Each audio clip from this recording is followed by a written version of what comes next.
Interventional radiology treatment সম্বন্ধে ডাক্তারবাবুরাই অবগত নয়, এটা কি কারণ মনে হয়? ধরুন বোম্বে দিল্লিতে যে লেভেলে অ্যাওয়ারনেস তৈরি হচ্ছে, কারণ সেখানে অ্যাভেলেবিলিটি প্রচুর লোক আছে, আর আমরা কলকাতায় কিন্তু সব কিছুতে একটু মানে লেজি।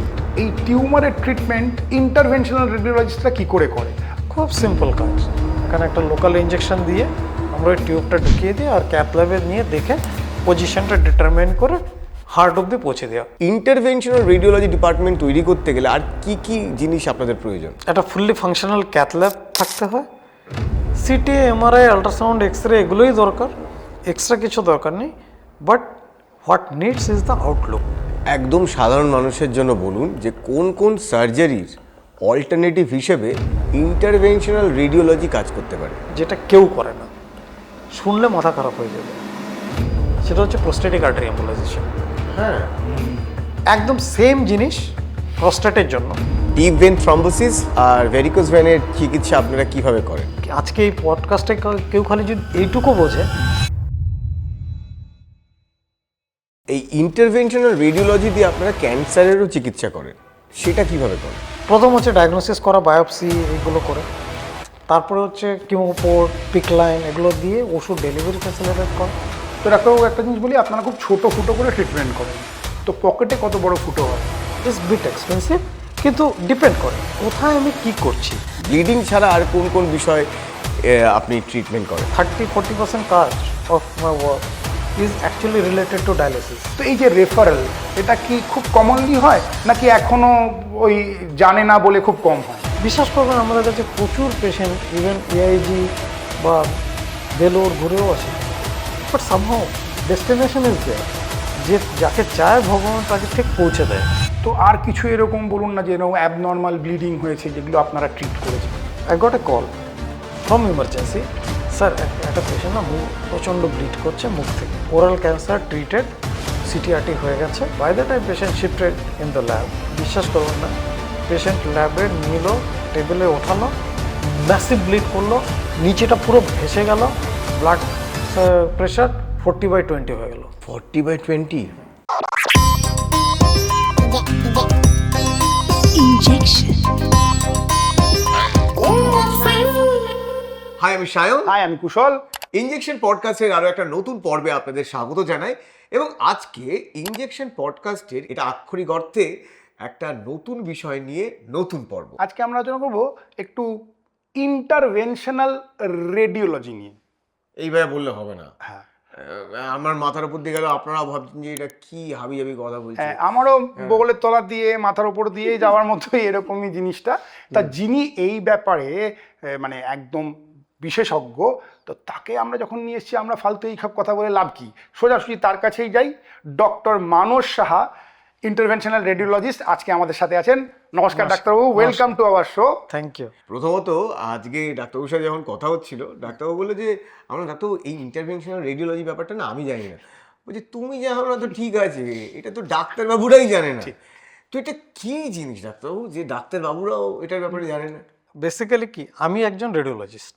এই রেডিওলজি করতে গিয়ে আমরা যখন দেখিও শরীরের অনেক জায়গায় অনেক জিনিস আছে যেগুলো অবধি ডাইরেক্ট সবসময় সার্জিক্যাল বা মেডিসিন দিয়ে সবসময় পৌঁছানো সম্ভব নয় ইউজুয়াল ওয়েতে, কিন্তু আমরা রেডিওলজিক্যালি জিনিসটা দেখতে পাচ্ছি এবং জানি যে কোন জায়গা দিয়ে ওটাকে অ্যাপ্রোচ করলে আমরা সেফার থাকবো, কম কষ্ট করে কম ইসে পেশেন্টটাকে ইমপ্রুভ করাতে পারবো।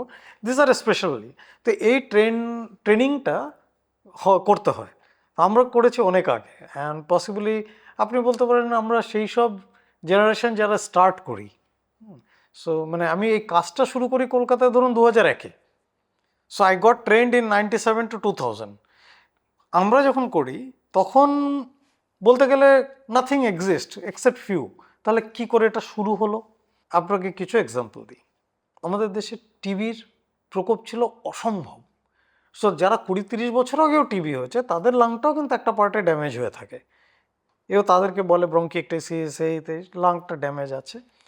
এদের অনেকেই হিমোপটেসিস নিয়ে প্রেজেন্ট করে। হিমোপটেসিস মানে কাশির সঙ্গে রক্ত আসা। কেউ 10 বছরে একবার, কেউ 5 বছরে একবার আসলে, অল্প আসলে আমরা কিছু করি না। কিন্তু দেয়ার আর পিপল যারা বারবার ম্যাসিভ ব্লিড, আর মুখ থেকে যখন কাশির সঙ্গে ব্লাড আসবে না, যে কোনো লোক কিন্তু চিন্তায় পড়ে যাবে। ডিস্টার্ব হয়ে যাবে। আর যদি বারবার কাজে ডিস্টার্ব হয়, মাঝে মাঝে ভর্তি হতে হয়, সামান্য ব্লাড আসলেই তো ভয় লাগে। নাক থেকে ব্লাড আসলে কিন্তু আপনার অতটা ভয় লাগবে না যতটা কাশির সঙ্গে আসবে, because this is unknown territory. এই যে লাং থেকে ব্লিড আসে, এটার কারণ কিন্তু ওই লাং ড্যামেজ। লাং ড্যামেজের ওই জায়গায় রক্তের নলিটা একটু বড় হয়ে যায় এবং ওটা ডিসইন্টিগ্রেট করে ব্লাডটা বেরোয়। তো এটাকে ট্রিট করার উপায় কি? আপনি নর্মাল ওষুধ দিন, জায়গা দিন, কোনো কিছুতে এটা ইউজুয়ালি কাজ করে না, নিজে নিজেই হয়, নিজে নিজেই বন্ধ হয়। ম্যাসিভ হলে কিন্তু লাইফ লসও হতে পারে। এই সব সিভিয়ার বারবার হওয়া, এদেরকে কিভাবে তাহলে আপনি অ্যাপ্রোচ করবেন? What are the ways? there is no way you can approach, কারণ লাং ড্যামেজ অনেক সময় সার্জারি করা যায় না। কারণ হচ্ছে লাংয়ের অনেকগুলো পার্ট ড্যামেজ, আপনি কতগুলো পার্টকে কেটে বাদ দেবেন? একটা পার্ট হয় বাদ দেওয়া যায়, সেটা উই নো। কিন্তু যদি অনেকগুলো হয়, বা ধরুন পেশেন্ট কোমরবিড, অনেক অনেক বয়স্ক, তার ডায়াবেটিস আছে, হাইপারটেনশন আছে, দনীয় ভরের জিনিস আছে, তাহলে আপনি কি করে করবেন? ওষুধ, ওই আমরা 2-4টে ওষুধ দিই, সেগুলো কাজ করলে করলো, না করলে না করলো। ব্লাড দেবেন, তাতেও হবে না। So it is a terrible thing. তো এটাকে বন্ধ করার একমাত্র উপায় হচ্ছে যদি আপনি কোনো মতে গিয়ে ওই যে অ্যাবনর্মাল রক্তনলিটা, ওটাকে যদি কোনো মতে বন্ধ করে দেওয়া যায়, ঠিক আছে? তাহলে আপনি বলবেন রাঙের রক্তনলি বন্ধ হয়ে গেলে কি হবে? ইউজুয়ালি কিছু হয় না, কারণ লাং, লিভার, এরকম আমাদের কয়েকটা অর্গান আছে যে হবে ডুয়াল সাপ্লাই, ঠিক আছে? তাতে কি মেন সাপ্লাইটা কিন্তু অন্য শরীরের প্রত্যঙ্গ, যত অঙ্গ প্রত্যঙ্গ আছে, তারা একটা আর্টেরিয়াল সিস্টেম দিয়ে সাপ্লাই হয়। হার্টের থেকে যে রক্তের নলিটা বেরোয় ওটা, তার থেকে রক্তের নলিগুলো যায়, সেগুলোই মেইন সাপ্লাই করে। কিন্তু লিভার, লাং, এরকম জিনিস, তাদের দুটো সাপ্লাই থাকে। যে অন্য সাপ্লাইটা থাকে মেইন। লাংয়ের ক্ষেত্রে পালমোনারি আর্টারি, আর লিভারের ক্ষেত্রে পোর্টাল ভেন। তো এদের থেকে প্রায় 75 to 85% সাপ্লাই যায়। আর যে আর্টেরিয়াল সিস্টেম অরিজিনাল অন্য জায়গার জন্য, সেখান থেকে মাত্র 10 to 15% যায়, বা 25% যায় ক্ষেত্র বিশেষে। নাও যত রকম এই বদমাইশি শরীরের ভিতর, ননসেন্স, এই অর্গানগুলো থেকে ইউজুয়ালি এই আর্টারি দিয়ে হয়। তো আপনি যদি একটা লাংয়ের একটা আর্টারি বন্ধ করেন, usually 5 to 7% supply that can be compensated, কিছু হয় না। তাহলে এবার এটা বন্ধ করবেন কী করে? এই রক্তের নলিগুলো যদি ছোট হয়, দেখাও যায় না, ঠিক আছে? তো আমরা তো আগে তো ডাইরেক্ট ব্লাইন্ড ওয়েতে যেত। রেডিওলজিস্টরা জানে যে ব্রঙ্কিয়াল আর্টারি বলে এটাকে, কোথায় থাকে। তো ওই এখান থেকে প্রথম কিন্তু শুরু হয়। এইবার আশা করি আপনাদের একটুখানি সহজে বোঝানো গেছে এই ইন্টারভেনশনাল রেডিওলজি কি। এই রেডিওলজি বিষয়টা সবসময় আমরা জানি যেটা রোগ নির্ণয়ের একটা পদ্ধতি। মানে এই যে এক্স রে করতে দেয় ডাক্তারবাবু, এমআরআই, সিটি স্ক্যান, আল্ট্রাসাউন্ড, এই রেডিয়েশনের মাধ্যমে যেভাবে আমরা রোগ নির্ণয় করি। আর ইন্টারভেনশনাল রেডিওলজি হচ্ছে যার মাধ্যমে এই রেডিয়েশন টেকনোলজিটাকে ব্যবহার করে চিকিৎসাও সম্ভব। তো এটাই একটা আধুনিক পদ্ধতি যেটা নিয়ে আজকে আমরা ডিপ ডাইভ করব। লিভারের তো পাঁচ জমে যে অ্যাবসেস বলি আমরা, খুব কমন লিভার অ্যাবসেস। আমরা যখন এই আল্ট্রাসাউন্ডের আগে করা হতো, তখন কি হতো? আইদার ওষুধ দিয়ে ওটাকে ঠিক করতে হবে অনেক দিন ভুগে, আর না হলে সার্জারি করে ওটাকে কেটে বার করে 5 বার করা। খালি 5 বার করলে কিন্তু পেশেন্ট ঠিক হয়ে যাবে। এরপরে দেখার জন্য ডায়াগনোস করার উপায় কি? মেইনলি আল্ট্রাসাউন্ডে শুরু হয়ে যায়। আল্ট্রাসাউন্ড করলেই আপনি বুঝবেন যে একটা অ্যাবসেস রয়েছে, ঠিক আছে? তাহলে এবার সেটার ট্রিটমেন্ট কি?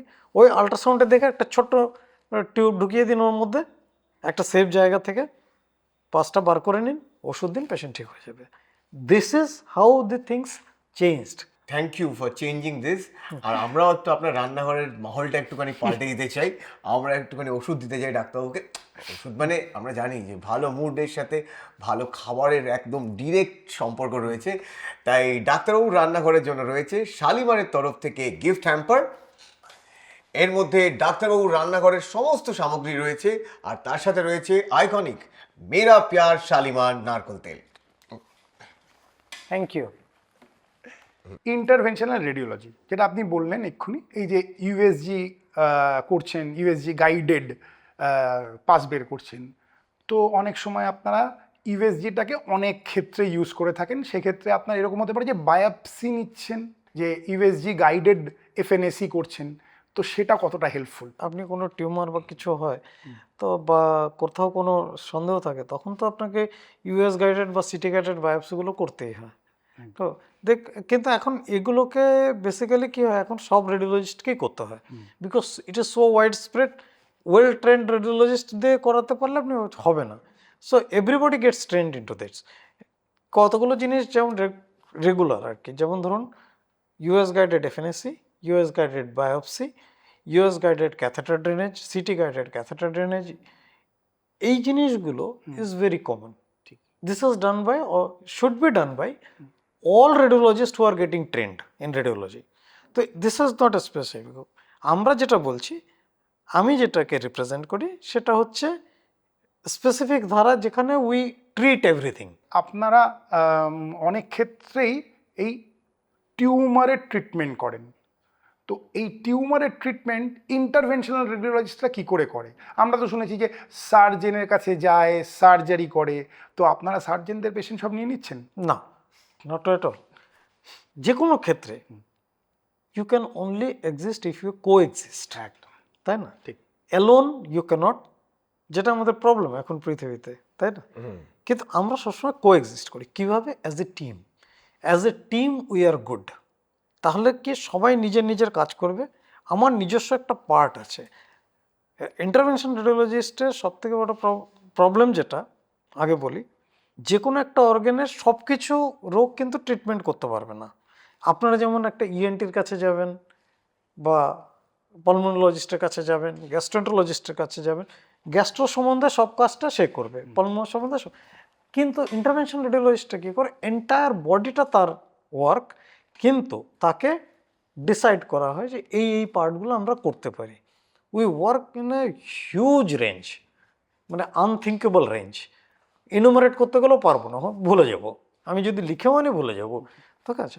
সো ইনোভেশন ইজ মানে আওয়ার পার্ট।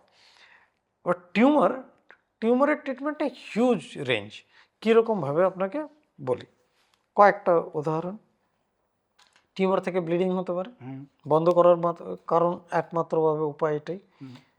ইউজুয়ালি অল্প স্বল্প টিউমার থেকে ব্লিড হলে ওরা চেষ্টা করে হিমোস্ট্যাটিক আর্টারি দিয়ে, লো ডোজ রেডিয়েশন দিয়ে ওটাকে বন্ধ করার। কিন্তু মেজর ব্লিড হলে কিচ্ছু করা যায় না। অনেক সময় these are the only treatment options available. এই ভেনাস অ্যাক্সেসগুলো আমরা প্রচুর করি, খুব কমন। আর টিউমারের ডায়াগনোসিস তো প্রথমেই রেডিওলজির পার্ট। এবার আপনাকে আমি একটা একটা করে বলি যে আমরা কীভাবে কাজ করি। আপনি শুনবেন যে অনেকের ক্যান্সার হয়, স্পেশালি হেমাটোলজিক্যাল ম্যালিগন্যান্সি, অনেক দিন ধরে ক্যান্সার হয়, অনেক দিন ওষুধ দিতে হয়, কিমো দিতে হয়। কয়েকটা কিমো দেওয়ার পরে না ভেনগুলো খুঁজে পায় না, তখন প্রচুর স্ট্রাগল হয়। অ্যান্ড পেশেন্টগুলো না প্রচণ্ড স্ট্রেসে থাকে, কারণ এখানে খোঁচাচ্ছে, ওখানে খোঁচায়, এখানে খোঁচায়। কিছু কপাল খারাপ থাকলে কন্ট্রাস্ট, ওই ওষুধটা যদি এক্সট্রাভেসেট হয়ে যায়, পুরো স্কিন থেকে মাংস থেকে সব কিছু উড়ে যায়, বিকজ এগুলো সাইটোটক্সিক ড্রাগ, ঠিক আছে? তো this are very painful and ভীষণ। তো এইখানে কি করা যায়? আমি যখন শুরু করি 2018-তে, ধরুন অ্যাপোলোতে এসে যখন বলতে শুরু করি, তখন কেউ ওটাকে করতো না। But today was the commonest procedure আমাদের। কি? আমরা জাস্ট এখানে আল্ট্রাসাউন্ড গাইডেড পিক লাইন করে দিই, P I C C line, peripherally inserted central line. খুব সিম্পল কাজ। এখানে একটা লোকাল ইঞ্জেকশন দিয়ে আমরা ওই টিউবটা ঢুকিয়ে দিই, আর ক্যাথ ল্যাবে নিয়ে দেখে পজিশনটা ডিটারমাইন করে হার্ট অব্দি পৌঁছে দেওয়া ওই টিউব। এটা কিন্তু 6 মাস, 8 মাস, 1 বছর রাখা যায়। তা অতদিন পর্যন্ত আপনার যা ওষুধ লাগবে, যা কিছু করবে, ওটা দিয়ে হবে। তাহলে আপনাকে আর কোনো ইঞ্জেকশনই খেতে হচ্ছে না। This is how things change, ঠিক আছে? এবার একটা অ্যাক্সেস হলো। আর একটা বলি, আপনি শুনেছেন কিমোপোর্ট প্লেসমেন্ট হয়। অনেকের যাদের ক্যান্সার হয় তাদের কিমোপোর্ট লাগানো হয়। এই কাজটা কিন্তু surgical, there is no doubt. কিন্তু সার্জিক্যাল করতে গেলে অনেকগুলো প্রবলেম থাকে।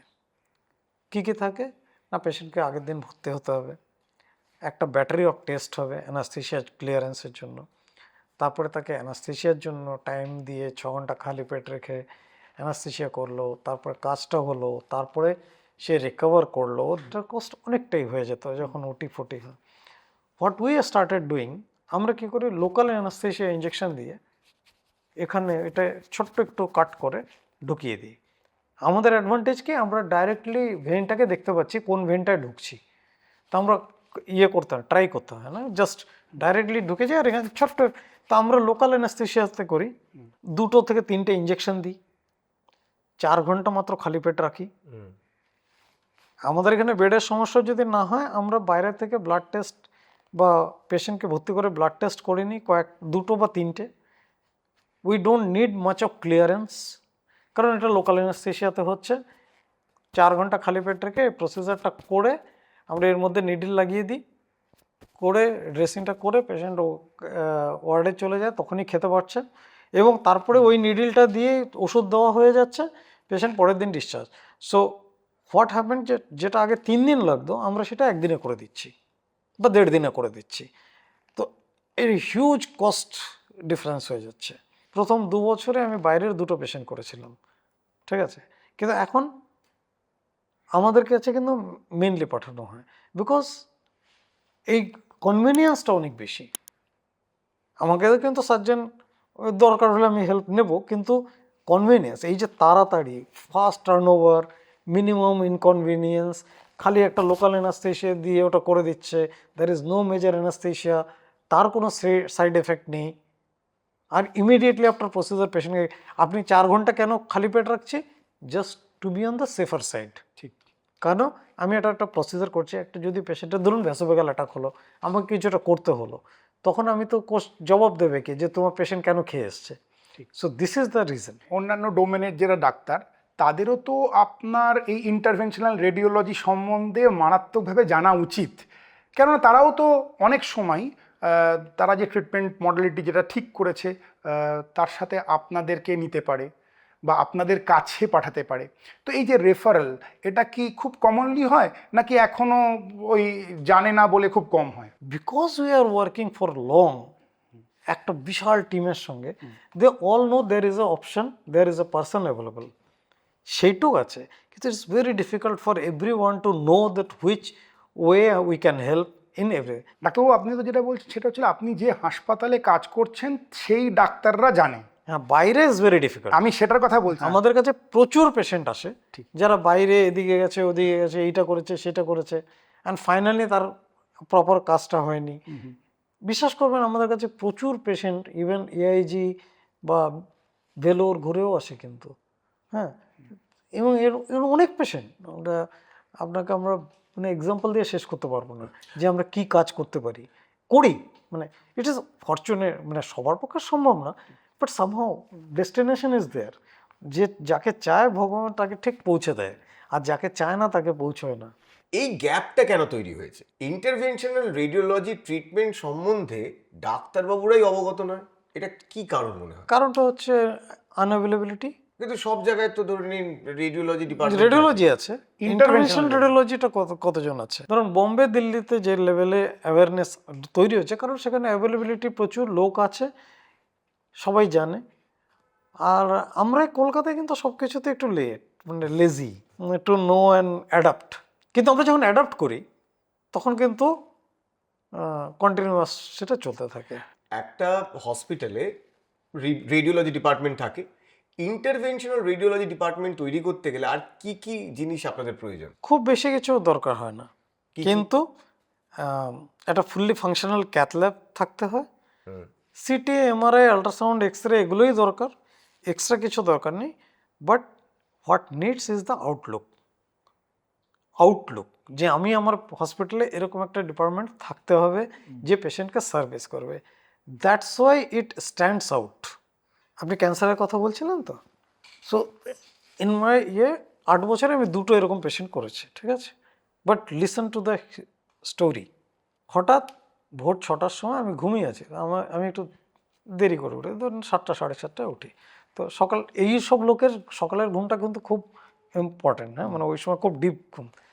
I got a call from emergency, sir একটা পেশেন্ট না প্রচণ্ড ব্লিড করছে মুখ থেকে। তো ঘুমিয়ে তো চোখ খুলেছে, নট ইভেন সো তখন বললাম যে মুখ থেকে ব্লিড করছে কেন? স্যার মুখ থেকে না, ও প্রথমে বললো যে আমি কাশির সঙ্গে ব্লিড আসছে। আমি বলছি শিওর? বলে হ্যাঁ। আমি বলছি কী? স্যার ওই তাহলে কাজ করো, আমাদের যে নর্মাল প্রোটোকল হচ্ছে সিটি এনজিও করো, তারপরে আমরা দেখি। হাফ অ্যান আওয়ার না, আমার ঘুমটা ভাঙছে, আমি সবাই ধাতস্থ হতে শুরু করেছি। বললো স্যার সিটি এনজিওতে নিয়ে গেছিলাম, এত ব্লিড করছে যে সিটি এনজিও করে। সিটি এনজিও করা যাচ্ছে না, এমন কি ব্লিড? তার মানে মেসিভ, তার মানে আর কি, তাহলে আনসেটেলড। তাহলে আমি বললাম কার পেশেন্ট? বললো যে এই অঙ্কোলজিস্টের পেশেন্ট। আমি যে ওকে বলো ফোন করতে, কি হয়েছে? তখন ও ফোন করে বললো স্যার এটা ওরাল ক্যান্সার ট্রিটেড, সিটিআরটি হয়ে গেছে, এখন রিকারেন্স হয়েছে কয়েক বছর পরে, আর এবার ওখান থেকে বোধহয় ব্লিড করছে, স্যার থামানো যাচ্ছে না, আপনি তাড়াতাড়ি চলে আসুন। হ্যাঁ ফাইন। কিন্তু আমি বললাম যে তাহলে তো এরকম ব্লিড হলে, মানে তখন আমি কিন্তু অলরেডি রেডি হওয়া শুরু করেছি। আমি বলছি আমি আসছি, কিন্তু তুমি এক কাজ করো, অ্যানাস্থেশিয়াকে বলো একটু দেখতে। হ্যাঁ, তাহলে ও তো বলতে পারবে না। আমি বলছি ঠিক আছে। আমি নাইট ম্যানেজারকে ধরে বললাম যে ক্যাথ ল্যাবে যে আছে ওদেরকে বলো কি পেশেন্টকে না, হিয়ার ইজ দ্য ক্যাচ, আমাদের ক্যাথ ল্যাবে 24/7 অ্যানাস্থেশিয়া কনসালটেন্ট অন ডিউটি থাকে। সো সে আমাকে ফোন করলো, আমরা তুমি গিয়ে একটু হয় পেশেন্টটা দেখো, কারণ এটাকে বোধ হয় ইন্টিউবেট করতে হবে, যে কোনো সময় অ্যাসপিরেট করে যাবে। অলরেডি আমি তখন গাড়িতে। তখন সে বলছে যে স্যার গিয়ে দেখলো, স্যার এই পেশেন্টকে তো ইন্টিউবেট করতে পারবো না। বলে কেন? আমি মুখ খুলছে না। ও এ তো পোস্ট ওটিআরটি, তো মুখ তো একটু ছোট, তার মধ্যে ইন্টিউবেট করতে পারবো না স্যার, আপনি ইনটিকে ডাকুন। ইএনটি তো মানে মুশকিল হয়ে যাবে এত তাড়াতাড়ি ডাকাই সকালে, তখন 7টা 7:30 বাজে। আমি বলছি কারণ সবাই তার হসপিটালের জন্য প্রিপেয়ার হচ্ছে। আমি বলছি তখন আমরা আমাদের হেড নেক সার্জন যে টিম আছে তাদেরকে ফোন করতে বললাম ট্র্যাকোস্টমি হ্যাঁ করার জন্য। তো তারা তখন ফরচুনেটলি ওটিতে ছিল, তারা এগ্রি হলো। আমি হসপিটাল পৌঁছে গেলাম, আমরা বললাম পেশেন্ট শিফট করো ল্যাবে। By the time patient shifted in the lab, বিশ্বাস করবেন না, পেশেন্ট ল্যাবে নিল, টেবিলে ওঠালো, ম্যাসিভ ব্লিড করলো, নিচেটা পুরো ভেসে গেল, ব্লাড প্রেশার 40/20 হয়ে গেল, এত ব্লিড করলো। 40/20? হ্যাঁ। তো অ্যানাস্থেশিয়া ছিল, ওরা ছিল, সঙ্গে সঙ্গে ওরা ট্রেকিওস্টমি করে দিল on table. This is the first time tracheostomy on table done in cath lab. আচ্ছা, ট্র্যাকেস্টমি যারা বুঝতে পারছেন একটু সহজে বলে দিন ডাক্তারবাবু। যেহেতু গলা উপরের দিকে মুখ ইয়ে রয়েছে, ট্রেকিয়াকে একটু ছোট ফুটো করে এখান থেকে একটা টিউব ঢেলে দেওয়া হয় যাতে সেখান থেকে শ্বাস প্রশ্বাস নিতে পারে। মানে গলার কাছে একটা কৃত্রিম শ্বাসনালী তৈরি করা হয়, তাই তো? হ্যাঁ। তো এইটা ট্রেকিওস্টমি করতে হবে। তো অন টেবিল ট্রেকিওস্টমি করলো, বাই আর অ্যানাস্থেশিয়া ছিল, সে ইয়ে করলো। যদি ওই সময় এই দুটো লোক না থাকতো ধরুন, তাহলে কিছু করে আপনি বাঁচাতে পারতেন না। তো it's entire team game. Anaesthesia গিয়ে দেখলো, আমরা ইএনটিকে বললাম, ইএনটি এলে করলো, as soon as he secured the airway, তখনই ওইভাবেই বিপিটা একটু উঠে গেল, ততক্ষণে আমরা তখনই ওইভাবে আল্ট্রাসাউন্ড গাইডেড পাংচার করে ফিমোরাল আর্টারি দিয়ে ঢুকে গেলাম।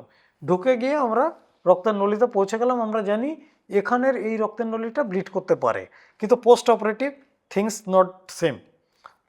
তবু ওর মধ্যে ঢুকে গিয়ে যখন আমরা ইনজেক্ট করছি, রক্তের নলিটা তখন বিপি নেই তো বেশি, আর এত ব্লিড করেছে যে ওই রক্তের নলিগুলো কিন্তু দেখা যায় না, ঠিক আছে, একদম চুলের থেকেও সরু হয়ে যায়। ওই এক্সপিরিয়েন্স ইউজ করে ওখানে ঢুকে আমরা ইনজেকশন দিয়ে, আমরা কিন্তু ডেমনস্ট্রেট করতে পারছি না তখনও, তারপরে ওর মধ্যে দিয়ে মাইক্রো ক্যাথেটার ঢুকিয়ে জিনিসটা বন্ধ করে এসেছি। মাইক্রো ক্যাথেটার দিয়ে যেভাবে আমরা বন্ধ করি ওষুধ টষুধ দিয়ে, ওই রক্তের নলিটা বন্ধ করার পরে সে পেশেন্ট পুরো রিকভার্ড হয়ে 10 দিন পরে হসপিটাল থেকে নর্মাল হয়ে ছাড়া চলে গেছে। আচ্ছা ডাক্তার, যে কিডনিতে যে পাথর হয় বা গল ব্লাডারে যে পাথর হয়, এইগুলো আপনারা এই রেডিয়েশনের মাধ্যমে ঠিক করতে পারেন? এই যে গলিয়ে দিলেন আলো দিয়ে। এগুলো করে, কিন্তু এগুলো ওরা করে মানে নিউরোলজিস্ট বা গ্যাস্ট্রোএন্টারোলজিস্ট, এটা করা হয় না, করা হয় অন্যটা। এই যে পিসিএনএল করে, পিসিএনএল করে কিডনি পিসিএনএল মানে পারকিউটেনাস নেফ্রোলিথোটমি। এটা এটা কিডনিতে একটা বড় পাথর হয়ে গেল, তো সব পাথরকে গলানো যায় না। তো ওরা কি করে, কিডনিতে একটা ছোট ফুটো করে ওখানে একটা মোটা টিউব দিয়ে ওর ভিতর থেকে গিয়ে কিডনির পাথরটাকে টুকরো টুকরো করে ওটাকে টুকরো টুকরো বের করে দেয়। ছোট হলে একবারে হয়, বড় হলে ভেঙে তারপরে স্পেস করে বার করে দেয়। এটা খুব কমন প্রসিজার, পিসিএনএল খুব কমন। হাজারখানা পেশেন্টের যদি করেন একটা বা দুটো কিন্তু ম্যাসিভ ব্লিড হবে, এবং ম্যাসিভ ব্লিড মানে ডেথও হয়ে যেতে পারে। That is the dreaded complication. আপনি এরকম অনেক ইউরোলজিস্ট শুনবেন যারা আমি 500টা করেছে কিছু হয়নি, পরপর দেখা গেল তার 3টে পেশেন্ট পরপর হয়ে গেল। ঠিক। বিকজ ইউ ক্যানট, এই পেশেন্টগুলোকে বাঁচানোর জন্য কিন্তু ইন্টারভেনশন রেডিওলজি দরকার। কিন্তু তখন যদি আপনাকে পেশেন্ট বাঁচাতে হয়, কিডনিটাকে আউট করে দিতে হবে, হুইচ ইজ নট ডিজায়ারেবল। ঠিক আছে, সো আমরা কি করি তখন ওই মুহূর্তেই ঢুকে গিয়ে ওই যে রক্তের নলি ওই এরিয়াতে সেটাকে বন্ধ করে দিই, and that blood stops, patient ঠিক আছে। ডাক্তারবাবুরা কিন্তু হাতে মারে না, ডাক্তারবাবুরা কিন্তু ভাতে মারে। একদম ভাতে মারে। কীরকম? যে সে টিউমার হয়েছে, বলছে যে বেটার ছেলে তুই টিউমার হয়েছিস, ঠিক আছে, তোকে যারা খেতে টেতে দিচ্ছে সব লাইন কেটে দেবো। তো এই মাথা থেকে এলো কি করে যে হাতে মারবো না, ভাতে মেরে ছোট করে দেবো, তারপরে ছেড়ে দেবো, কেটে দেবে? ইউট্রাইন ফাইব্রয়েড শুনেছেন? হ্যাঁ।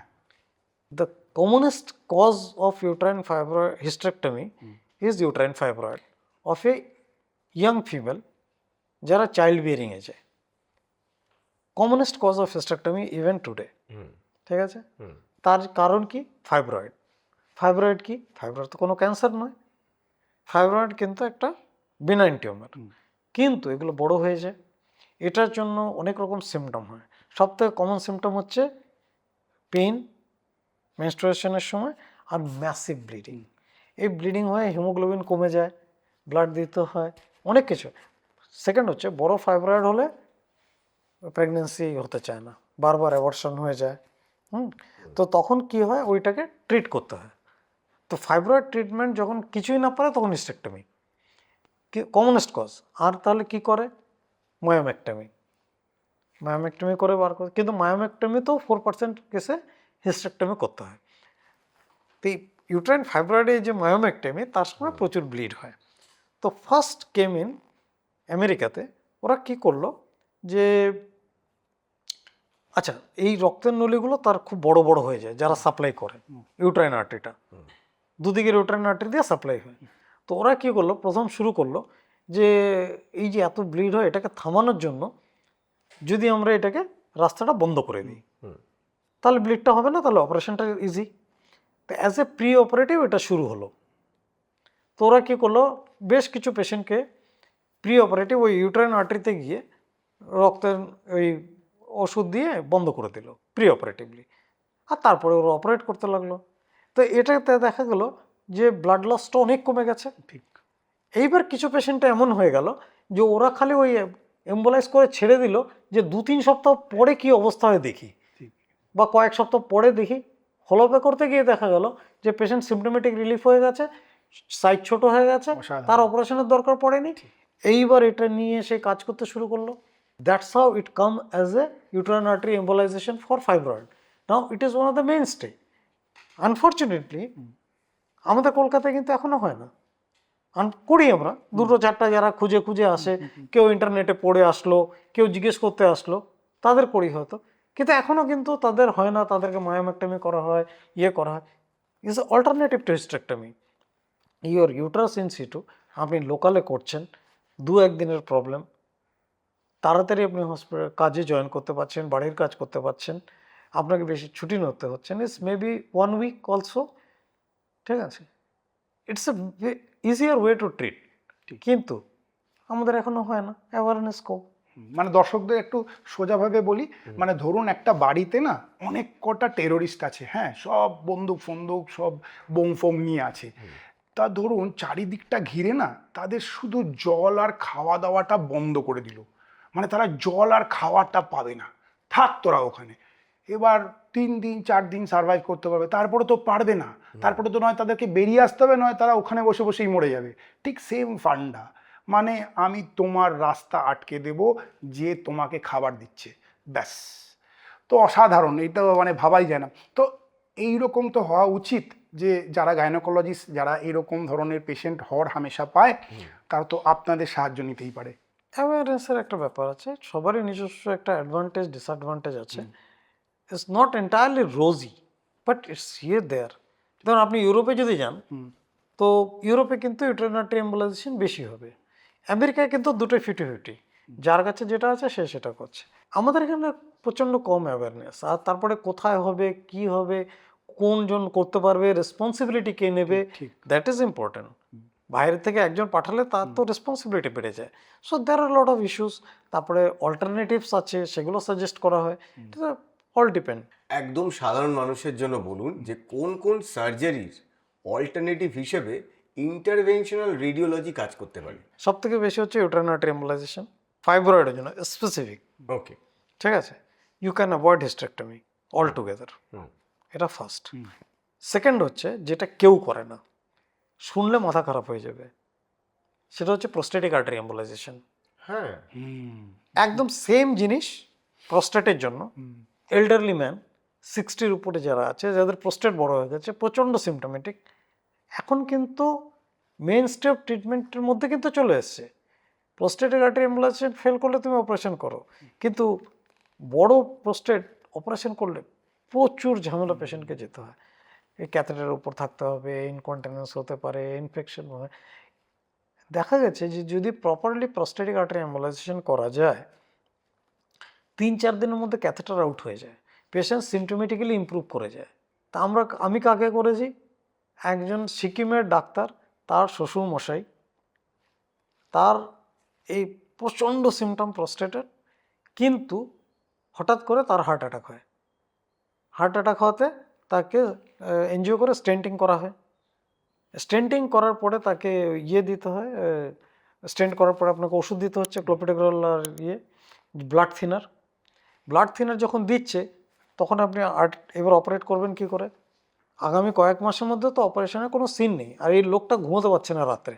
এটাকে বললে যে নাইট টাইম এমার্জেন্সি যেটা হয় প্রোস্টেট বেশি সিমটোমেটিক হলে, বারবার উঠছে, সারা রাত ঘুমোচ্ছে না, জ্বলছে, হ্যাঁ, বার্নিং মিকচারেশন, তো দেখতে পাচ্ছেন। তখন সে আমাকে কন্ট্যাক্ট করে ওখান থেকে যে তুমি এটা করো, নিয়ে আসে, সিকিম থেকে নিয়ে আসে। আমরা যেহেতু ব্লিডিংয়ের পসিবিলিটি বেশি ইয়েতে রয়েছে, তা আমরা হাতের রক্তের নলি দিয়ে ঢুকে যাই। ওর হাতের রক্তের নলিতে গিয়ে ঢুকে, কারণ হাতটা এখানে চাপ দিয়ে এটাকে কন্ট্রোল করা ইজি, গ্রোইনটাকে ডিফিকাল্ট, তাই না? তা আমরা হাতের নলি থেকে ঢুকে ওই ইসের মধ্যে দিয়ে কোনো ওষুধ বন্ধ না করে ওর প্রোস্টেটের নলিগুলো বন্ধ করে দিই, রক্তের নলি। And that patient improved in few days time. যেহেতু সে ডাক্তার, যেহেতু সে পড়াশোনা করে নিয়ে আসছে, তাই আমরা করতে পেরেছি।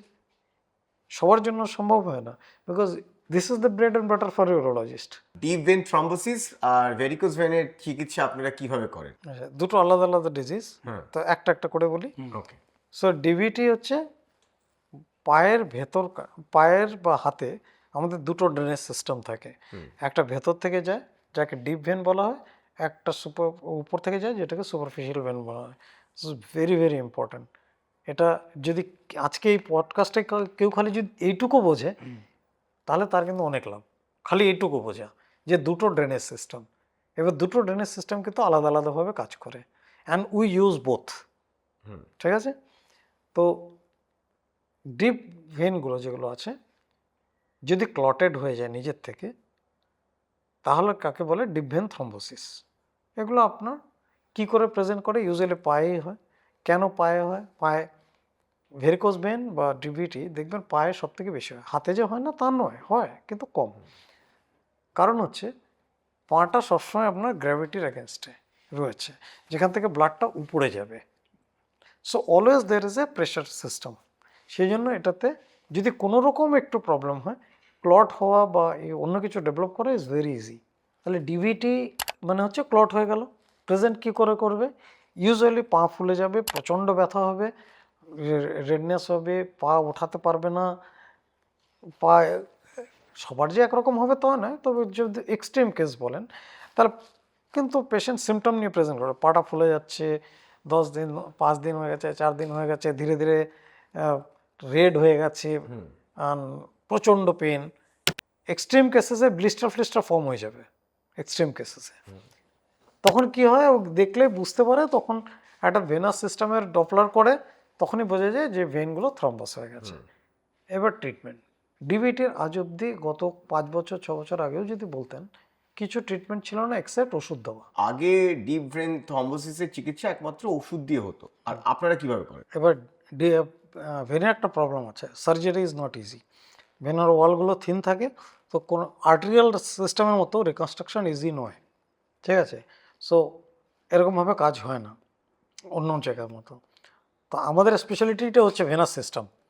এই ভেনাস সিস্টেমে আমি যে রেঞ্জে কাজ করি বোধহয় আমি আর আরেকজন আছে, আমরা দুই বন্ধু, বোধহয় কলকাতায় আর কেউ করে না। আমরা যে রেঞ্জে কাজ করি চিন্তা করার বাইরে। যে কোনো প্রবলেম ভেনাস সিস্টেমে আমরা করি কিছু না কিছু। 90% ক্ষেত্রে হয়ে যায়, হয়তো 10% হয় না। তাহলে ডিবিটি আগে ছিল ওষুধ দেওয়া, এই বাইরে থেকে ওষুধ। এবার এটাতে কি হতো, কিছু পেশেন্ট তো 80% 70% তাতেই ঠিক হয়ে যায় সময়ের সঙ্গে। সময়ের সঙ্গে থ্রম্বাসগুলো শক্ত হয়ে যায়, তার জায়গায় অল্টারনেট চ্যানেল তৈরি হয়, এর জন্য কিন্তু ভেরিকোজ ভেন হয়। And that patient you cannot treat, কারণ তার ড্রিপ সিস্টেম বন্ধ। আপনি সুপারফিশিয়াল বন্ধ করে দিলে পেশেন্টের রক্তটা ফিরবে কোত্থেকে, ঠিক আছে? তো দ্যাট ইজ ডিফারেন্ট। ওই ভেরিকোজ ভেন কিন্তু ট্রিট করা উচিত না। সো ভেরিকোজ ভেন ট্রিট করার ফার্স্ট শর্ত হচ্ছে যে ডিবিটি নেই, ঠিক আছে?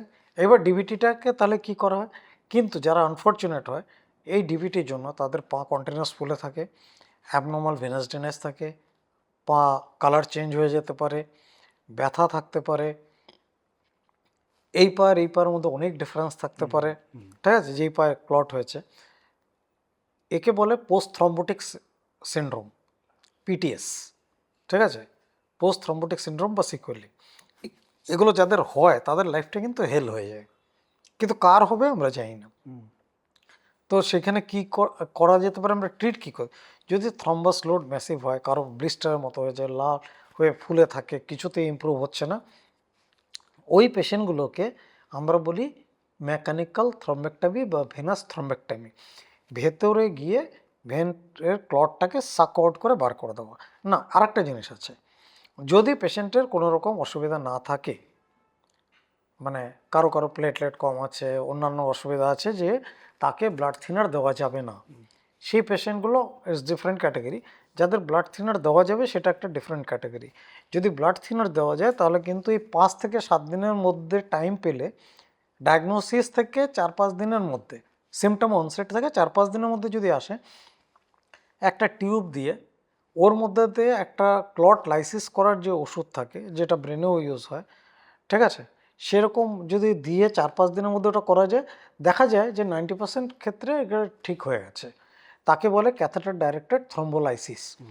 তো এর মধ্যে অনেক পেশেন্টই থাকে, কোয়াইট কোমরবিড থাকে, তাদেরকে দেওয়া যায় না বিভিন্ন কারণে।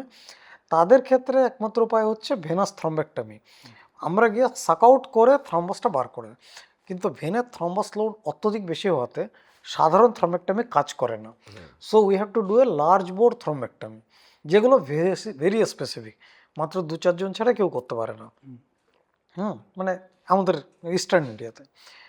And that are very expensive, কিন্তু দ্যার ইজ এ ট্রিটমেন্ট। ওই সাক করে বার করে দেওয়া হচ্ছে ট্রিটমেন্ট, যেটাকে বলে ভেনাস থ্রম্বেক্টমি। এটা হচ্ছে ডিভিটির জন্য। এই ইন্টারভেনশনাল রেডিওলজি দিয়ে আপনারা ক্যান্সারেরও চিকিৎসা করেন, সেটা কিভাবে করেন? ক্যান্সারের অনেকগুলো ফ্যাসেটস আছে। একটা তো বললাম যে ওষুধ ডেলিভারি ফ্যাসিলিটেট করা, প্রথম হচ্ছে ডায়াগনোসিস করা, বায়োপসি এইগুলো করে, তারপরে হচ্ছে কিমোপোর্ট, পিকলাইন, এগুলো দিয়ে ওষুধ ডেলিভারি ফ্যাসিলিটেট করা। থার্ড হচ্ছে লিভার ক্যান্সারের ট্রিটমেন্টের একটা হিউজ পার্ট কিন্তু রেডিওলজিস্টরাই করে, ঠিক আছে? আর একটা হচ্ছে ইভেন মেটাস্টেটিক ডিজিজ আমরা ট্রিট করি। কীভাবে করি? ধরুন একটা ক্যান্সার হয়েছে, যেগুলো ওটি করা যায়, কিন্তু তার একটা পার্ট ছড়িয়েছে লিভারে, যেটাকে বলি মেটাস্টেসিস, বা অন্য একটা পার্ট, একটাই দেখা যাচ্ছে বা দুটো দেখা যাচ্ছে বা তিনটে দেখা যাচ্ছে। সে স্পটগুলো যখন আমরা দেখতে পাই আল্ট্রাসাউন্ডে বা কোথাও, তো we can go and just go and burn, যেটাকে বলি অ্যাবলেশন, ঠিক আছে? বা ক্রায়ো অ্যাবলেশন, থার্মাল অ্যাবলেশন, দুরকম হয়। এবার লিভার, প্যানক্রিয়াস, কিডনি, এইসব জায়গায় যখন ছোট টিউমারগুলো থাকে, তখন আমরা কি করি, ওই টিউমারগুলো ডাইরেক্ট আমরা দেখতে পাচ্ছি আল্ট্রাসাউন্ড বা সিটিতে, ওখানে গিয়ে একটা নিডল পাস করে, নিডলের থ্রু এনার্জি দিয়ে ওটাকে বার্ন করে দিই। এটাও কিন্তু একটা ট্রিটমেন্ট অপশন, এটাকে বলে অ্যাবলেশন। খুব কমনলি ইউজ হয় লিভারে, কিডনিতে, কখনো কখনো প্যানক্রিয়াসে, এবং অন্যান্য অ্যাক্সেসেবল জায়গাতে, লাঙে, বোনে, অনেক জায়গায় ইউজ হয়। আপনি শুনলে আশ্চর্য হয়ে যাবেন যে আমরা প্রায় 8টা থেকে 10টা করেছি ইয়াং বাচ্চাদের, মানে ধরুন আপ টু 18 ইয়ার্স ইউজুয়ালি, একটা কন্ডিশন বলে অস্টিওয়েড অস্টিওমা, ঠিক আছে, নাম শুনবেন। এটা বোনের মধ্যে একটা ছোট্ট ফোকাস তৈরি হয়, এত টাইনি, যেটাকে খুব ডায়াগনোস করতে অনেক সময় লেগে যায়, কিন্তু এখন অ্যাওয়ারনেস বাড়াতে অনেকটা ডায়াগনোসিস হয়েছে। এই পেশেন্টগুলোর কী হয়, ইয়াং বাচ্চা, আগে এটাকে টিউমার ভাবা হতো, এখন জানে যে এটা টিউমার নয়, একটা ইনফ্লামেটরি রেসপন্স। কেন হয় কী হয় কেউ জানে না। এটা একটা রেডিওলুসেন্ট নাইডাস থাকে, মানে যেটা এক্সরে ওয়াইজ কম দেখা যায়, আচ্ছা চারিদিকে অনেক সময় স্ক্লেরোসিস থাকে, থিকনিং হয়ে যায়। তো ওই ছোট্ট পার্টটা দেখা মুশকিল, ওইটাই সেন্ট্রাল পার্ট, ওটা ইউজুয়ালি 1 মিলিমিটার 2 মিলিমিটার 3 মিলিমিটার এরকম থাকে। এমআরআই সিটি দিয়ে ডায়াগনোসিস হয়, প্রচণ্ড পেনফুল, মানে এত পেনফুল যে বাচ্চাগুলোর বাবা মা সহিত বাচ্চা সহিত সবাই পাগল হয়ে যায়। ইউজুয়ালি রাউন্ড দ্য ক্লক ওষুধ নিতে হয়, পেন কিলার। এখন ওই পেন কিলার হাই ডোজে এই বাচ্চাদের নিতে নিতে অনেক কিছু হতে পারে। তো দে গট প্রায় 8 আওয়ারলি হয়তো আপনাকে অ্যাসপিরিন বা ওইসব নিতে হয়। অ্যাসপিরিন নিলে ম্যাজিকের মতো কাজ করে, পেন ডিসঅ্যাপিয়ার করে যায়, আবার ফিরে আসে। তখন ওই ইনভেস্টিগেশন করলে ইউজুয়ালি দেখা যায় যে ডায়াগনোসিস হয়ে যায় যে অস্টিওয়েড অস্টিওমা আছে। এবার প্রবলেমটা কী হয়, অস্টিওয়েড অস্টিওমার ওই যে ছোট্ট ফুটোটা আছে ওইটা হচ্ছে মেইন। তা আগে এটার ট্রিটমেন্ট কী ছিল, ওই পুরো এরিয়াটাতে খুঁজে পাওয়া যায় না তো কোথায় আছে, কারণ বনকা তো আর আপনি কাটাছেঁড়া করে এরকম দেখতে পারেন না। তো এন্টায়ার এরিয়াকে পুরো কেটে দিতে হতো, কেটে তারপরে ওখানে বোন গ্রাফট করতে হতো, তারপরে ওটাকে ফিক্স করতে হতো। ব্রেন যেন ভেঙে না যায়, তাহলে পেশেন্ট শুয়ে থাকতো প্রায় 3 মান্থস 6 উইকস 8 মান্থস এরকম করে ইয়াং বাচ্চাদের শুয়ে রাখতে হতো, কারণ there is no other way, উঠলেই তো বোন হয়ে যাবে, ফ্র্যাকচার হয়ে যাবে। এখন ওটার ট্রিটমেন্ট কিসে এসে দাঁড়িয়েছে, আমরা সিটি বা এমআরআইতে ওটা দেখে নিচ্ছি, সিটিতে ওটা প্ল্যান করে নিচ্ছে, সিটি গাইডেড ছোট্ট একটা নিডেল পাস করে দিচ্ছে ওখানে, বোনটাকে যদি দরকার হয় একটুখানি ফুটো করে। It's very simple. কখনো অর্থোপেডিক্সের সাহায্যও নিতে হয়, ভেরি রিয়ারলি, আজ অব্দি নিতে হয় না, কারণ ইয়াং বোনগুলো ওরকম ঢোকা যায় আর কি। তো ওখানে একটা নিডেল ঢুকিয়ে দিলাম, একটুখানি এনার্জি পাস করে দিন, নেক্সট ডে থেকে পেশেন্ট নর্মাল। অসাধারণ। নেক্সট ডে থেকে normal. This is call radio frequency ablation of osteoid osteoma, microwave অ্যাবলেশনও করতে পারেন। কোশ্চেন হচ্ছে ওই ছোট জায়গায় এনার্জিটা দিতে হবে, আর যদি ওটিতে ওইটা মিস করেন তাহলে আপনার এত বড় সার্জারি করেও লাভ নেই। So now this entire practice change. এখন আর কেউ কিন্তু অপারেশন করে না, পুরো এন্টায়ারলি সবাই জেনে গেছে, সবাই খোঁজে নেয় কোথায় এটা করা যায়, পেশেন্ট খুঁজে খুঁজে ওটার জন্য আসে করাতে। অ্যান্ড খুব কম, কিন্তু যার হয় তার হয়। And this is how it is completely change the practice. এখন আর কেউ অপারেশন করে না এটার জন্য। আগেই ফোন চলে আসবে যে মাজদা তুমি এটা করো নাকি, বা স্যার আমরা এরকম খুঁজছি আপনি করেন নাকি। তো ওটাতে চলে আসে, আমরা জাস্ট একটা নিডল দিয়ে কিন্তু একটুখানি এনার্জি দেওয়া, আচ্ছা এটা হচ্ছে অস্টিওয়েড অস্টিওমা। তেমনি লিভার বা প্যানক্রিয়াস, এই যে টিউমারগুলো যদি 3 সেন্টিমিটারের নিচে হয়, ইটস এ কিউরেটিভ। 3 সেন্টিমিটার অবধি আমরা পুরো ফুল বার্ন করে দিতে পারি। একটু মার্জিন নিয়ে, যেরকম ক্যান্সারের সার্জারিতে কী হয়, আপনি একটু মার্জিন রেখে করবেন, আমরাও সেটা করি, 3-এর জায়গায় 3.5 সেন্টিমিটার পুড়িয়ে দিলাম। এটা হচ্ছে ablation, and it is commonly used. এখন ওটাকে রেডিয়েশন দিয়েও করা হয়। তারপরে লিভার ক্যান্সার, ধরুন ক্যান্সারটা যদি অনেক বড় হয়, 5 সেন্টিমিটার অবধি অ্যাবলেশন করা যায়, তবে অত ভালো রেজাল্ট হয় না যত 3 সেন্টিমিটার হয়। এখন আমরা মডিফিকেশান করছি, তা আমরা দেখেছি 4.5-5 সেন্টিমিটার অবধিও পুরো পুড়ে যায় আমরা যদি কয়েকবার করি। তাতে আমাদের দেখে নিতে হবে যে লিভার ফাংশন তো, কিডনি ফাংশন, কিডনি সিঙ্গেল কিডনিতে টিউমার হয়েছে, কি করবেন, ইউ ক্যানট অপারেট, তাহলে পেশেন্ট ডায়ালিসিস চলে যাবে। So only way is to do the cryo ablation or microwave ablation or RF ablation, taking all precaution. তো ডাক্তারবাবু একটা জিনিস বলি, আপনারা খুব ছোট ফুটো করে ট্রিটমেন্ট করেন, তো পকেটে কত বড় ফুটো হয়? ইজ বিট এক্সপেন্সিভ, কিন্তু ডিপেন্ড করে কোথায় আমি কি করছি। দেয়ার আর দ্য ওয়েজ, যেখানে আমরা অ্যাপোলোর মতো জায়গায় আমি করি, তো লিটল বিট কস্টলি হতেই পারে অন্য জায়গার তুলনায়, সেটার সঙ্গে আপনি তুলনা করতে পারবেন না, কারণ যা আমার ব্যাকআপ সার্ভিস আছে সেটার সঙ্গে তুলনা করা যায় না। বলছি ডাক্তারবাবু আমার পকেট এম্বোলাইজেশন করে দিন, টাকা যেন না বেরিয়ে যায় ডাক্তারবাবু করে দিন। তো ডিপেন্ড করে, কারণ কতগুলো জিনিসের যেমন ভেরি মিনিমাম খরচা, যেমন আমরা যে ভেনাস ইয়েগুলো করি, slow flow venous malformation. Slow flow venous malformation actually কোনো ট্রিটমেন্টই নেই। আপনি অনেক পেশেন্ট আছে, মাঝে মাঝে আমাদের করতে হয়, এরকম ফুলে আছে, বছরের পর বছর ধরে এরকম বেড়ে যাচ্ছে, হ্যাঁ, আর এখন ডিসফিগারমেন্ট হয়ে গেছে, এরকম পুরো মুখটা এরকম ফোলা নিয়ে প্রেজেন্ট করেছে। ঠিক আছে, আমরা 2টো ইঞ্জেকশন দিয়েছি, জাস্ট 2টো ইঞ্জেকশন। 6 মাস পরে পেশেন্ট নিজে এসে আমাকে দেখাচ্ছে, এবার যখন ঢুকেছে আমরা চিনতে পারছি না, এবং সে আমার পুরোনো ছবিটা তুলে রেখে আমাকে দিয়েছে যে ডাক্তারবাবু দেখুন এটা আমার আগের ছিল। Almost like magic. রিসেন্টলি আমরা যেটা করেছিলাম একটা পেশেন্টের, এগুলো খুব আনইউজুয়াল, কিন্তু এটা বলার কারণ এগুলো যে that's how we become important and that's how we know কেমন একটা রিনাল ট্রান্সপ্লান্ট। সব ভালো, সব ইমপ্রুভ করলো 3-4 দিন পর থেকে। গত 2-3 দিন ধরে নেফ্রোলজিস্ট দেখছে যে একটু একটু ইউরিনে রক্ত আসছে খুব কম, আর ক্রিয়েটিনটা স্ট্যাটিক হয়ে গেছে, কিছুতে কমছেও না বাড়ছেও না। হ্যাঁ, এটা তো হওয়া উচিত না, হয় কমবে না বাড়বে, সে না কমছে না বাড়ছে, ওই 1.8 ক্রিয়েটিনে স্ট্যাটিক হয়ে গেছে, আর একটু একটু ব্লাড আসছে, ইউরিন আউটপুট ঠিক আছে, সব কিছু ঠিক আছে, কিন্তু কিছুতেই ঠিক হচ্ছে না। তখন ও সন্দেহ হতে ও একটা আল্ট্রাসাউন্ড করায়, ডপলার করায়। ডপলারে বলে যে হয়তো একটা ক্লট আছে ভেনে, রিনাল ভেনে ক্লট আছে, ঠিক আছে, যে মেইন ভেনটা ওটাতে ক্লট আছে, বাকি সব ঠিক আছে হয়তো। আমরা সিটি এনজিও করলাম, সন্দেহজনক, কিছুতেই ঠিক মানে ধরতে পারছে, মানে ওরিয়েন্টেশন অ্যানাটমি এমন যে ধরতে পারিনি। তখন বললো যে কি করবে, আমরা বলছি তাহলে এটা এনজিওগ্রাম করে দেখা যাক। এনজিওগ্রাম করলাম, আমাদের সন্দেহ হতে লাগলো যে এখানে না একটা ক্লট রয়েছে ভেনে, কিন্তু সেটা পার্শিয়াল, কমপ্লিট নয়, এমনভাবে রয়েছে যে আমরা কিছুতেই বুঝতে পারছি না। তখন সার্জনকে বলা হলো, সার্জন বললো যে দেখো ভেনকে আমি কিছু করতে পারবো না, যদি আমি করি এই পেশেন্টের কিডনিটা বার করে দিতে হবে, এ পেশেন্টের কিডনি বাঁচবে না, তাহলে ডায়ালিসিসই করে যেতে হবে, তুমি যদি কিছু করতে পারো করো। কারো কাছে কোনো অপশন নেই। তখন আমাকে বললো যে তুমি কি কিছু করতে পারো? আমি বলছি আমি তো ভালো করে দেখতেই পাচ্ছি না ভালো করে, কিন্তু আমার সন্দেহ আছে যে ওখানে ক্লটটা রয়েছে, so I can do is a আমি একটা ট্রাই করে দেখতে পারি যদি ক্লটটা আউট করা যায়, এটা কস্ট হবে, কিন্তু ক্লটটা যদি আউট করা যায় তাহলে নাথিং লাইক ইট। তো বলো করো, কারণ আর ওদের কাছে আর কোনো অপশন নেই। Patient party agreed. আমরা ওই একটা টিউব নিয়ে যেরকমভাবে করি, যে মেকানিক্যাল থ্রম্বোক্টমি বললাম না, রিনাল ভেনে ওটা করলাম। ইটস ভেরি নট নোন, এটা কেউ কখনো বলবে না, কোথাও লেখা নেই, বাট আমাদের কাছে অপশন নেই।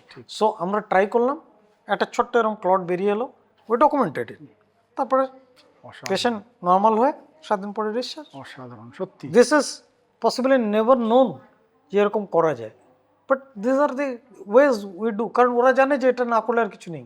আপনি এক্ষুনি বললেন যে আপনারা অনেক জায়গায় এই ব্লিডিং যে কেসেসগুলো এগুলো আপনারা ট্রিট করেছেন, তো আর কিছু এরকম বলুন না যে এরকম অ্যাবনর্মাল ব্লিডিং হয়েছে যেগুলো আপনারা ট্রিট করেছেন। আমাদের একটা পেশেন্ট এলো যেটা অনেক দিন ধরে on treatment, renal tumour, right সাইডে এই বিশাল টিউমার, দেখা ডকুমেন্টেড, ওষুধে খুব সুন্দর কন্ট্রোল, হঠাৎ করে সে ব্লিড চালু করেছে। হ্যাঁ, ব্লিড মানে তো ব্লিড, বিভৎস ব্লিড, কিছুতেই ও সব ওষুধ দিয়ে সব কিছু করে কন্ট্রোল হচ্ছে না। তখন already I just lost my mother, so I was in the at home. তো ডাক্তার ফোন করলো, আমি বললাম যে দেখো ভাই তুমি দেখো কী, তো ওরা বললো যে এইসব কেসে না সবাইকে আর কি ট্রাস্ট করা যায় না, কারণ দেয়ার আর ওয়েজ যেখানে আপনি স্টপ করতে হবে, দেয়ার আর এক্সপিরিয়েন্স এত বছর, দে ট্রাস্ট। তো ওরা বললো যে না তুমি এসে করো, জবে করবে। তাই আমি ওর মধ্যে গেলাম। তো ওরা একটা সিটি এনজিও আমাদের ভেরি কমনলি আমরা করি দেখার জন্য। দেখা গেলো এটা বিরাট টিউমার, পার্শিয়ালি নেক্রোসড, কিন্তু ওটার মধ্যে মানে রাইট সাইডটা পুরো এরকম ভর্তি, এটাকে অপারেট করার কোনো উপায় নেই, এত বড় টিউমার। এতে পেশেন্টের জিআই ব্লিডও হচ্ছে, কারণ ওখান থেকে ওটা ইরোড করে ডিউডনামে চলে গিয়ে ওখান থেকেও ব্লিড হচ্ছে, পেট থেকেও ব্লাড বেরোচ্ছে আর কিডনি থেকেও ব্লাড বেরোচ্ছে, মাঝে মাঝে ইউরিন আটকে যাচ্ছে, কন্টিনিউয়াস ইরিগেশনে থাকতে হচ্ছে, ঠিক আছে, সেই ক্লট পরিষ্কার করতে হচ্ছে, কিছুতেই আরাম পাচ্ছে না। আমরা জাস্ট সিম্পলি গেলাম, ওর রিনাল আর্টারির মধ্যে ঢুকে রক্তের নলিটা বন্ধ করে দিলাম ওষুধ দিয়ে, ব্লাড সেটেল, কয়েকদিন পরেই ডিসচার্জ। আবার আর একটা পেশেন্টের কী হলো, এটা খুব কম করা হয় কিন্তু অনেকের হয়, ব্লাডার টিউমার বা প্রস্টেটে অনেক সময় রেডিয়েশন দেওয়া হয়, and this patient develops a thing call hemorrhagic cystitis, ইউরিনের সঙ্গে ব্লাড বেরোয়। এই কথাটা বোধহয় অ্যাজ এ ডাক্তার আপনি নামটা শুনেছেন, হিমোরেজিক সিস্টাইটিস। হিমোরেজিক সিস্টাইটিসের treatment is one of the most difficult. রেডিয়েশনের জন্য ডেভেলপ হয়, ঠিক আছে, ট্রিটমেন্টের জন্য রেডিয়েশন ইউজ করে লাভ হয় না। So what you need to do, বারবার ক্লট পরিষ্কার করো, ইরিগেশন করো, ইয়ে করো, ইন্ট্রাভেসাইকাল ফিনোল এগুলো সব দেওয়া হয়, তাতেও যদি না কাজ করে তখন কি করা হয়? সব কিছু করবেন।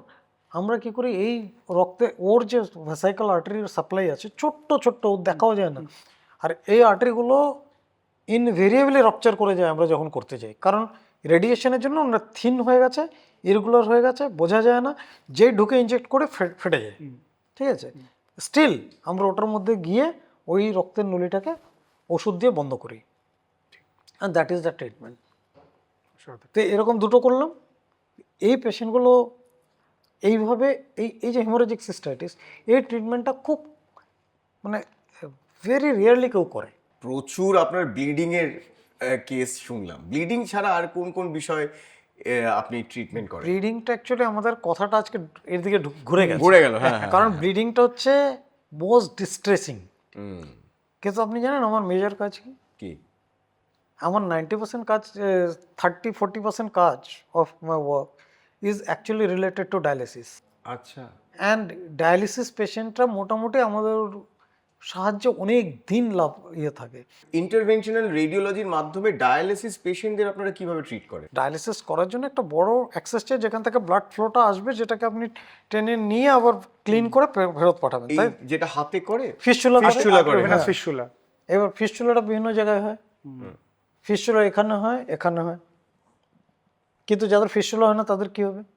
তাদের একটা বলে পার্মানেন্ট ক্যাথেটার, পার্ম ক্যাথ বা টিসিসি করা হয়, সেগুলো গলার থেকে তৈরি করা হয়। এগুলো আমরাও করি, ম্যাক্সিমামটা আমরা করি। এই যে পাম্প ক্যাথগুলো তৈরি করা, প্লেস করা, থেকে তৈরি হবে, কিভাবে যাবে, কতটা লেন্থ হবে, সব আমাদের ডিসাইড করতে হয়। তার থেকে বড় প্রবলেম হয় যখনই আপনি এই ক্যাথেটারগুলো অনেক দিন থাকে, তখন এই রক্তের নলিগুলো সরু হয়ে যায়, যাকে বলে সেন্ট্রাল ভেনাস স্টেনোসিস। এগুলোকে খুলে এর মধ্যে দিয়ে গিয়ে পাম্প ক্যাথ তৈরি করা, এগুলোকে স্টেন্ট তৈরি করা, সিমটম থেকে রিলিফ দেওয়া, এগুলো সব আমাদের কাজ। এই যে ফিস্চুলাগুলো তৈরি হওয়ার পর সবার ফিস্চুলা কিন্তু কাজ করে না, 30% পেশেন্টের ফিস্চুলা তৈরিই হয় না, 30%-এর প্রায় কমপ্লিকেশন হয়। কি কমপ্লিকেশন হয়?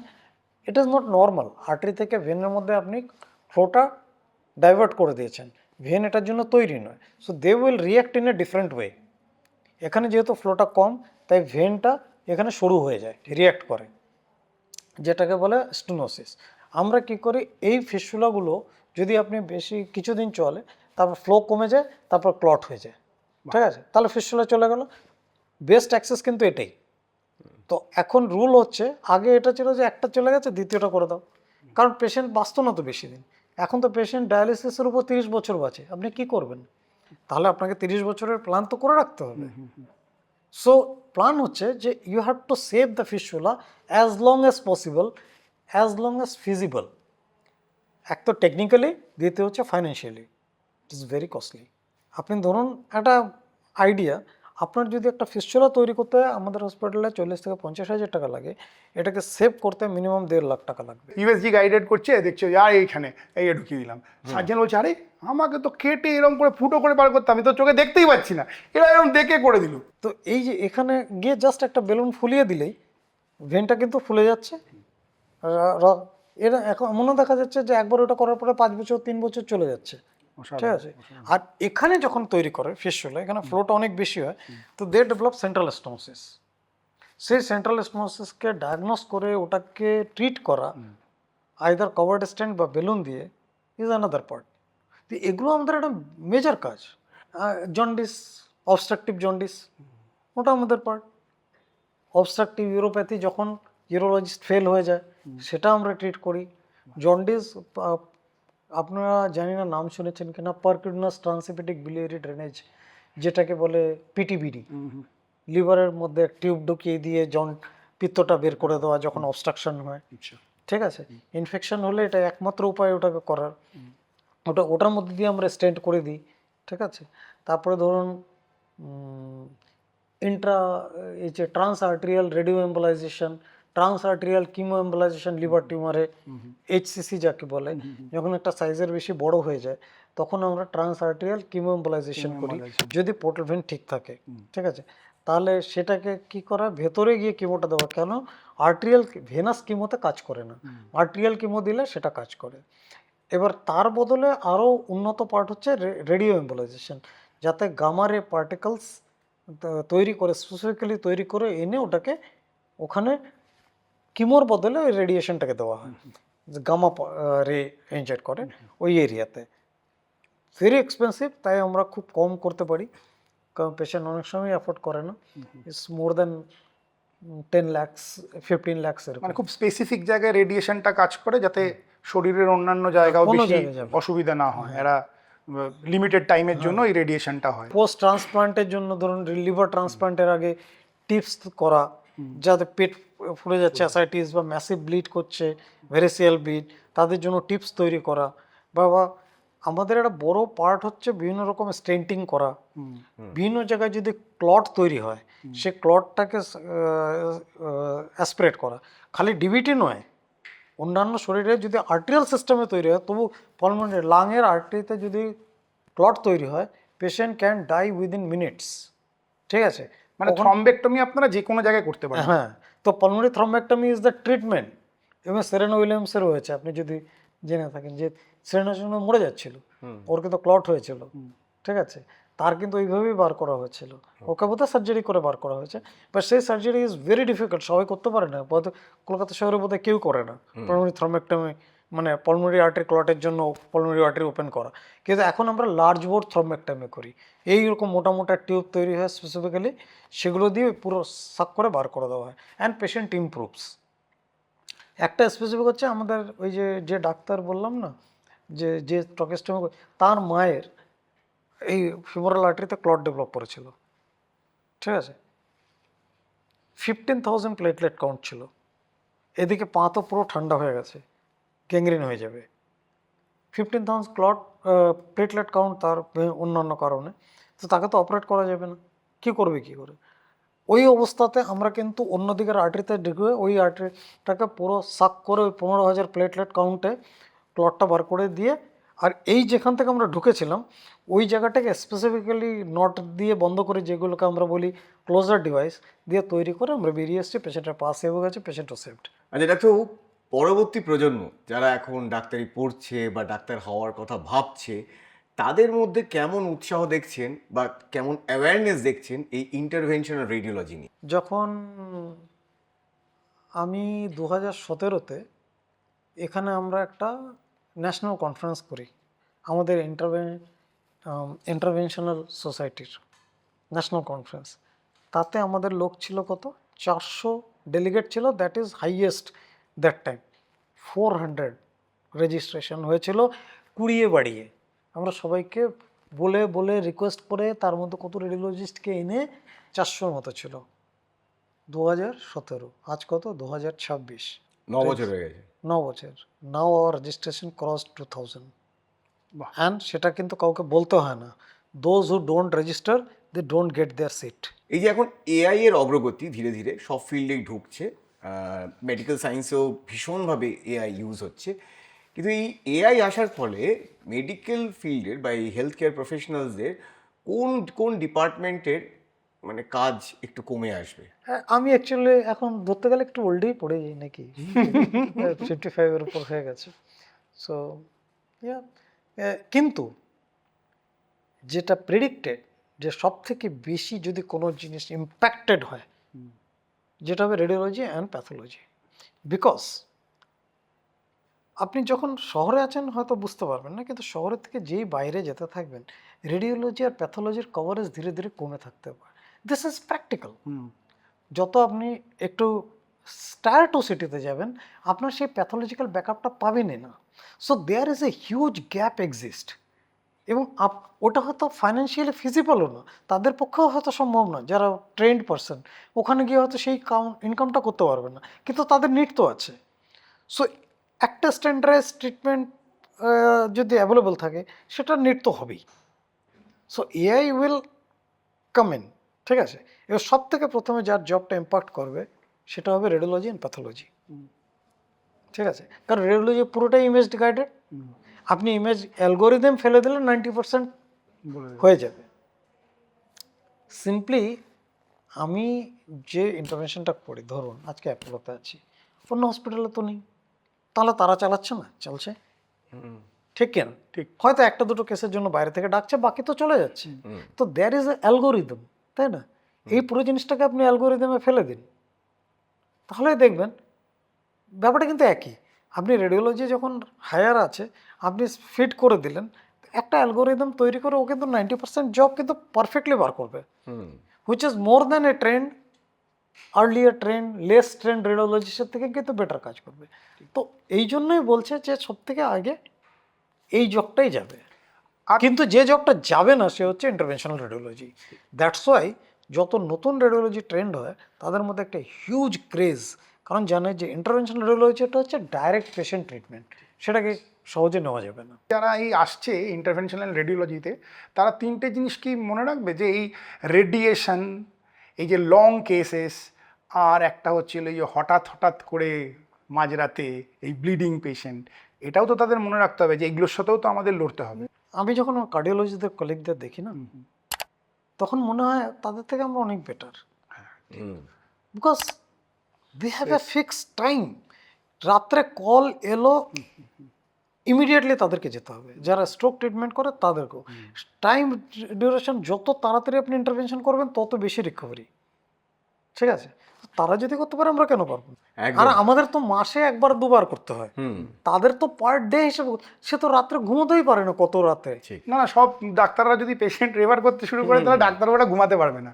না, সেটা হয় না, বেসিক্যালি হয় না। আরে ডাক্তারও ঘুমোতে পারেনি এই ভোটের আগে, এত মুখ ফাটিয়ে আসছে, দাঁত ফেলে দিয়েছে ডাক্তারবাবু, দেখুন মারামারি করছে কয়েকদিনের জন্য। আমি বললাম যে প্রত্যেকটা পেশাতেই কিছু কিছু ভালো দিক কিন্তু যেমন ওইটুকু না রয়েছে। করলে আপনার ইম্পর্টেন্স কোথায়? আমার মনে হয় চ্যালেঞ্জ না থাকলে কোনো পেশার মজাও নেই। আজকে যখন আমি আপনাকে বলতে পারছি এই কথাগুলো, যদি না করতাম কি করে বলতাম? ঠিক ঠিক, and why should you have listen to me? Exactly. তাই না? একদম। তাহলে এগুলো তো আমার রিওয়ার্ড। অনেক ধন্যবাদ ডাক্তারবাবু আমাদেরকে এই ইন্টারভেনশনাল রেডিওলজি নিয়ে এতটা অ্যাওয়্যার করার জন্য, এবং আমাদের যারা দর্শক রয়েছে তাদেরকেও অ্যাওয়্যার করার জন্য। আশা করি ভবিষ্যতে মানুষ যখন কোনো এই অসুখে পড়বে বা কোনো বিপদে পড়বে, সার্জারি আর মেডিসিনের পাশাপাশি এই ইন্টারভেনশনাল রেডিওলজি ট্রিটমেন্টকেও একটা অপশন হিসেবে দেখবে, আর ডাক্তারবাবুরাও আরও জানবে, এবং পরবর্তী প্রজন্ম আপনি যেরকম বললেন তাদের মধ্যেও এই ইন্টারভেনশনাল রেডিওলজির একটা প্রতি আগ্রহ বাড়ছে। বেসিক্যালি আমার মনে হয় যে আজকের দিন যেটা আমাদের এপিসোডটা হলো, ইজ জাস্ট একটা ওরিয়েন্টেশন। রাইট। মেবি আপনারা ডিজিজ স্পেসিফিক পডকাস্ট করলে এক একটা জিনিসের মধ্যে আমরা ঢুকে ঢুকে অনেকটা এক্সপ্লেন করতে পারবো, যেখানে পেশেন্ট বুঝতে পারবে যে when they should contact us directly, or they should ask their doctor যে আমাকে কি এইটাতে করা যায়। এটাই একদম। আজকে এটা আমাদের প্রথম পর্ব, যেরকম আপনারা দেখেছেন যে আমরা প্রত্যেকটা ডোমেইন নিয়েই আমরা প্রথমে একটা ওভারঅল সারফেস লেভেলের পর্ব করি, তারপর ডিপ ডাইভ করি। আজকে সেরকম এই ইন্টারভেনশনাল রেডিওলজি নিয়ে ছিল আমাদের প্রথম পর্ব, একদম সারফেস লেভেলে আলোচনা, বিষয়টা কি ওপরে ওপরে আপনাদেরকে বোঝালাম।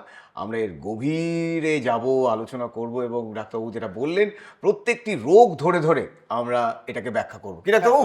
রূপঙ্গদাকে নিয়ে এসে গানটা গাওয়াবো, কি গো? গভীরে যাও গভীরে যাও। আপনারা একটু করে গভীরে গিয়ে আমাদেরকে সাবস্ক্রাইব করুন না, আর এই এপিসোডগুলো একটু ছড়িয়ে দিন না।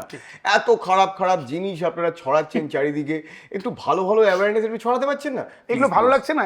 এই যে এপিসোডগুলো আমরা করছি, হ্যাঁ। এ তো মানুষের উপকারের জন্যই করছি আমরা, এবং উপকারের জন্য করছি, উপকারের জন্যই করছি মনে হচ্ছে। এবং তার সাথে আমরা ধন্যবাদ জানাবো আমাদের আজকের পর্বের গিফট পার্টনার শালিমারকে আমাদের গিফট স্পন্সর করার জন্য। ডাক্তারবাবু, আশা করি আমাদের সাথে আড্ডা মেরে আপনার খুব ভালো লেগেছে। ডাক্তারবাবু কোনো দারুণ। সোশ্যাল মিডিয়াতে নেই, কিছুই করেন না, ইন্টারনেটে কোনো সাথে কোনো সম্পর্ক নেই, মোটামুটি একটু হোয়াটসঅ্যাপ করেন, একদমই উনি মিডিয়াতে থাকতে চান না, প্রচারের আলোয় আসতে চান না, ওনাকে জোর করে এনে নিচ্ছি আমরা। এই আলোর মধ্যে আমরা বসিয়েছি। দেখুন ডাক্তারবাবুর মাথা কি চকচক করছে, মানে উইজডমের জন্য আমি বলছি। হ্যাঁ, তো কেমন লাগলো ডাক্তারবাবু আমাদের সাথে আড্ডা মেরে? অসাধারণ। আর আপনি যেটা বললেন ডাক্তারবাবু, আপনাকে কথা দিয়ে যেতে হবে, আমরা চাইবো আপনি আপনি আপনার ব্যস্ত সময় কাটিয়ে আমরা যদি একসাথে এই রোগ ধরে ধরে আমরা যদি এইটাকে আরো একটু ছড়িয়ে দিতে পারি মানুষের মধ্যে। Definitely, that will be my pleasure. Thank you so much. আর আপনাদেরকে অনেক অনেক ধন্যবাদ আমাদেরকে এতটা ভালোবাসা দেওয়ার জন্য। আর একটু ভালোবাসা বাড়িয়ে দিন, লাইক করুন, শেয়ার করুন, সাবস্ক্রাইব করুন এবং তার সাথে কমেন্ট করে জানান আর কোন কোন বিষয় নিয়ে চান যে আমরা নতুন নতুন পর্ব নিয়ে আসি। তাহলে এখান থেকে টাটা বাই বাই বলছি, আমি সায়ন, আমি কুশল। ফিরবো অন্য কোনো পর্বে অন্য কোনো ইনজেকশন নিয়ে। ততক্ষণ সুস্থ থাকুন যাতে ডাক্তারবাবুদের কাছে আপনাকে যেতে না হয়। আর যদি অসুস্থ হন তাহলে নিজে ডাক্তারি করবেন না। Stay fit, stay healthy. Tata.